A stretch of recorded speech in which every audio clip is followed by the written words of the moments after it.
అన్న నేను లాస్ట్ పూర్వపు ఇంటర్వ్యూలో కూడా చెప్పిన, మేము తలారోళ్ళం, కాటి కాపర్ల కులదైవం ఈశ్వరుడు శంకరుడు, రుద్రాభిషేక ప్రియుడు, ఆయన విభూతి ప్రియుడు. మా తాత నాకు అదే పేరు పెట్టిండు, సారీ మా తండ్రి నాకు అదే పేరు పెట్టిండు, మా తండ్రికి రాజన్న అని పేరు పెట్టిండు. నేను దేవుని మొక్కుతున్నా బహిర్గతం చేయాలా, బహిరంగంగా చేయాలా, చేయొద్దనేది నా వ్యక్తిగతం. It's my own opinion. అవునా కదా? అట్లా అని చెప్పేసి నా పేరుని మార్చుకున్నాడు ప్రశ్నించాలి.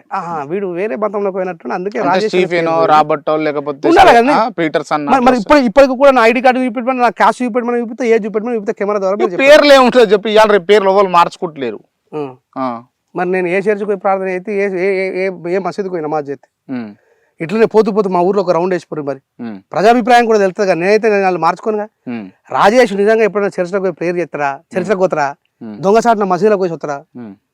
నేను సాక్షాత్తు రాముడు మాల వేసుకున్నా. నా ఊరందరికి నా కంఠం అంటే, నా పాటలు అంటే ప్రేమ.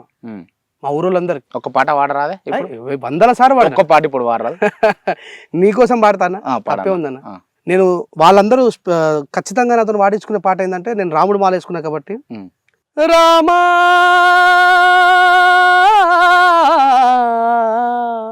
రామా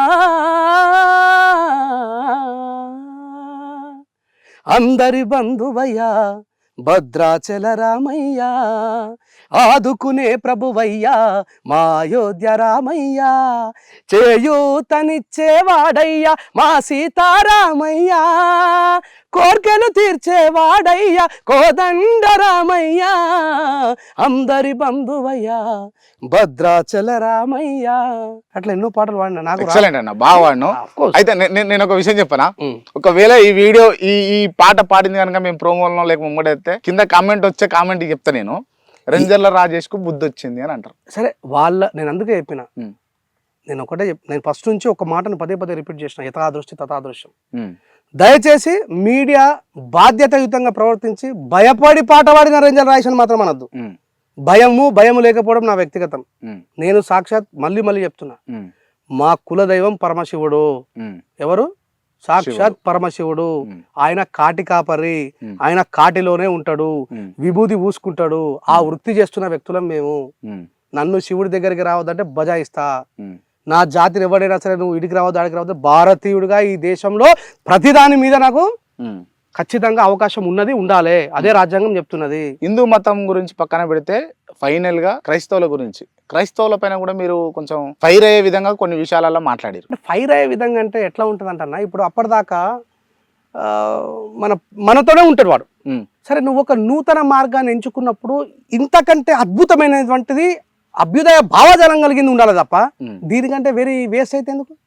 పోషమని ఎల్లమని మొక్కుడు బంద్ చేసి యేసు ప్రభు దగ్గరకు పోతే పోయినావు, బాప్తిజం తీసుకున్నావు, నీళ్ళలో మునిగినావు, మంచి పవిత్రుడు అయిపోయినావు, గొప్పడు అయిపోయినావు. మరి ఈలం చులకన యుద్ధం ఈలం చులకన యుద్ధం వాడు వాళ్ళ ఎవరి మీద మిషాలు తీయడు. వాళ్ళ పెద్దమ్మ మీద, వాళ్ళ చిన్ననాన్నలో మీద, మీరంతా దుర్మార్గులు, మీరంతా అది, మీరు అన్య మతస్థులు, మీరు అట్లా ఇట్లా చెప్పంటారు. యేసు ప్రభు ప్రేమించమని చెప్పిండు. మొత్తం బైబుల్ అంతా ఒకటే మాట చెప్తుంది, నిన్ను వలే నీ పొరుగు వారిని ప్రేమించమని. ఈయన కొడుకులు ఒక్కొక్క ఊరు 5 చర్చలు పెట్టుకుంటారు. ఈ చర్చోడు ఆ చర్చను తిడతారు, ఆ చర్చోడు ఈ చర్చను తిడతారు, ఈ చర్చను తిడతారు. మరి యేసు ప్రభు అట్లా చెప్పలేడే? ఈ పాస్టర్ చెప్పేదే ఫైనల్ కాదు. ఈ పాస్టర్ అంటే గింతే ఉంటది, బగ్గ తెలియదు. మళ్ళా దాంట్లో మంచి పాస్టర్ కూడా ఉన్నారు. నేను చెడ్డలు అనట్లే, చెడ్డ పాస్టర్ గురించి మళ్ళీ చెప్పిన. నేను దేంట్లో సరే చెడునే మాట్లాడతాను. వీడు అప్పటిదాకా మన పెద్దబాబు చిన్నబాబు అని చెప్పి కలిసిమెలిసి తిరుగుతారు, అన్ని చేస్తాడు. వీళ్ళు ఎల్లమ్మ పండుగ చేస్తే రాడు. వాళ్ళు భూవ తిరుగుతుంటే చిచి నేను అన్యమత ప్రసాదం స్వీకరించను అంటాడు. బైబుల్ ఏముంటదంటే, నా పేరు మీద ప్రార్థన చేసుకొని తినరా, విషం కూడా మంచిది ఆహారం అవుతా అంటాడు. ఈ దేశంలో ఏ గొప్ప పాస్టర్ అయినా కేపాల్ గారితో సహా చేతుల బువ్వ పట్టుకోమందాం, ఇంత విషం పోద్దాం, ప్రార్థన చేసుకొని తినమందాం. అప్పుడు వాడు చెప్పినట్టే మనం అందరం వినాలి. అంటే బైబిల్ ఉంటుందా అట్లా? వాళ్ళ పాస్టర్ కింద పెడతారు కామెంట్లు. ఇప్పుడు మీరు వీడియో చెప్పిన తర్వాత ప్రేయర్ ఎందుకు చేసుకుంటా అనుకుంటారు? మీరు భోజనం చేసేటప్పుడు అయ్యా నాలాగే మిగతా వాళ్ళందరికీ కూడా అన్నం దొరకాలి, అందరు సుభిక్షంగా ఉండాలి, మంచిగా ఉండాలి, ఇది ఎలాంటి కూడా హానికరమైనదైనా సరే నీ నామముల ఇది మంచిది కావాలని మొక్కుతాడు. యేసు ప్రభుని పక్కన బల్లెం బట్టి పొడిచినా ఏ ప్రజల కోసం అయితే పోరాటం చేసిండో క్షమాగుణం చూడు ఆయనది. ఆయన వాళ్ళని క్షమించిండు. ఒరే ఈడు పొద్దున్నైతే ఈయన తిడతారు, వాళ్ళే తిట్టుకుంటారు, వాళ్ళకే సఖ్యత. నేనేమంటా దీంట్లోకి బయటకు పోతే కొంచెం గొప్పడుగా కదా, మళ్ళీ వీళ్ళని ఎక్కిరిస్తామేంది?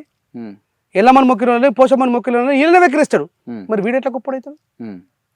అది అలా పాస్టర్కి నచ్చదు. అంటే వాళ్ళ వ్యాపారాన్ని ప్రశ్నించద్దు నేను. వ్యాపారం అంటవా? అంతే కదా. ఇప్పుడు నిన్ను వాళ్ళ నీ పొరుగు వారిని ప్రేమించమన్నాడు అంటే ఒక్కడు అందరిని ప్రేమించచ్చుగా. మరి 5 సంఘాలు ఎందుకు పెట్టుకున్నావు? నీ దుకాణం నీది, వారి దుకాణం వారిది. ఆయన ఎవరు ఉంటారు, కల్వరి టెంపుల్ సతీష్. ఈయన మందందరికి నూనె రాసి నువ్వు దేవుడి పేరు మీద ప్రేర్ చేసిన నూనె మాత్రమే రాసుకోవాలి, దవాఖానలోకి పోతే దేవుని అవమానించినట్టు అంటాడు. ఈయన ప్లేట్లెట్స్ పట్టుకొని పోయి తుప్పుకొని దవాఖాన పోయి పన్నాడు. ఇప్పటికైనా ఆ ప్రజలు దాన్ని అర్థం చేసుకోవాలి. వైద్యం వైద్యమే, భక్తి భక్తే, దైవం దేని దానికే ఉండాలి. నీ దైవం నీకు ఎన్ని ఇష్టం నువ్వు దాంట్లో వెతుక్కో. నాకు ఇష్టం వచ్చిన దాంట్లో నేను వెతుక్కుంటాను. నాకు కాటిలో ఉన్న ఈశ్వరుడు ఇష్టం. నువ్వు శ్రీశైలం ఎందుకు రావంటే నేను ఇచ్చే పైసలు ఎవరికో పుడతాయని చెప్పి నాకు భయం, నేను రాను. నా ఇష్టం, నేను ఈయనే మొక్తా. అక్కడ మనిషి చచ్చిపోతే ఇంత బూడి తీసుకుంటా పూసుకుంటా, అయ్యా తండ్రి నువ్వు ఈయనే ఉన్నావు అనుకుంటా ఊకుంటా. దట్స్ అది నా ఒపీనియన్. నువ్వు ఖచ్చితంగా శ్రీశైలం వస్తే శివభక్తుడు అంటే నేను ఒప్పుకోను. దేవుడు ఉన్నాడా లేడా? నేను మళ్ళీ చెప్తున్నా, ఇందు గలడందు లేడను సందేహం వలదు చక్రి సర్వోపగతుండు ఎందెందు వెతికిన అందందే గలడంటాడు. వ్యవసాయదారుడికి దైవం భూమిలో కనబడుతుంది, దున్నే ఎడ్లలో కనబడుతుంది. అడ్లోళ్లకు వాళ్ళు చేసేటువంటి వాళ్ళు మొక్కుతారు పనిచేసే ముందు. దైవం ఉన్నాడా లేదంటే నాకు కనబడి వినబడి ఉంటే మాత్రం నేను ఏదో సమానం చెప్పేటోని. కానీ నేను చదివినటువంటి గ్రంథాలలో మనిషి లోపలనే దైవం ఉంటాడురా, దైవం అంటే ప్రత్యేకమైనది ఏం కాదురా అని చెప్పి అన్నాడు. కాబట్టి నేను మనిషి లోపల వెతుక్కుంటా, మంచి మానవు లోపలనే దైవాన్ని వెతుక్కుంటా. ఓకే, గుళ్ళేనే మసీదులోనే చర్చిలో ఉన్నాడంటే నేను ఒప్పుకోను. ఇప్పుడు యాదగిరి గుట్టలో లక్ష్మీ నరసింహ స్వామి ఉన్నాడు, తిరుమల దేవస్థానంలో శ్రీ వెంకటేశ్వర స్వామి వారు ఉన్నారు, మెదక్ దగ్గరికి పోతేనేమో చర్చ్ ఉన్నది, క్రైస్తవ దేవుడు అయినటువంటి క్రీస్తును బాగా గట్టిగా మొక్కుతారు. ఈ ఖురాన్ సంబంధించో లేకపోతే ముసల్మాన్లు ఒక్కొక్క దేవస్థానాలు దర్గాలు ఉన్నాయి. వీటిని అన్నిటినీ రాజేష్ గౌరవిస్తాడా? గౌరవిస్తా కాబట్టి ఇఫ్తార్ పార్టీకి పోతే, గౌరవిస్తా కాబట్టి చర్చలు పార్టీలకు పోతున్నావు నువ్వు ముచ్చట. అంటే ఇప్పుడు నేను అడవి ప్రేయర్ చేయాలా అయితేనే గౌరవించినట్ట, నేను అడవి నమాజ్ చేయాలా అయితేనే గౌరవించినట్ట, నేను అడవి మొక్కల్లా, మరి ఎవరు చెప్పాను దేవుడు ఈయనే ఉంటాడని చెప్పి గ్యారంటీగా. అట్లా దేవుడు అంటాడు కా అన్న, నేను ఈడ ఆడని కాదురా, ఈ సర్వాన్ని నేనే సృష్టించిన, అన్నిట్లలో నేనే ఉన్నాను చెప్తాడు. దేవుడు మాటలు కాదన్నంత గొప్ప లేదు.